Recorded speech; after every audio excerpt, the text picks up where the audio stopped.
Hi, today in front of me Oppo A77 and I'll show you how to switch off this device.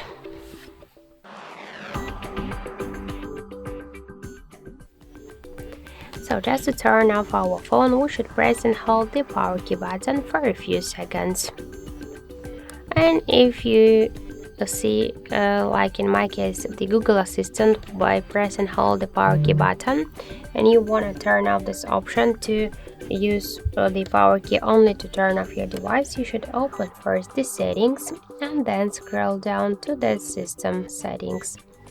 Click here to power button, tap the press and hold power button and switch voice assistant to power menu.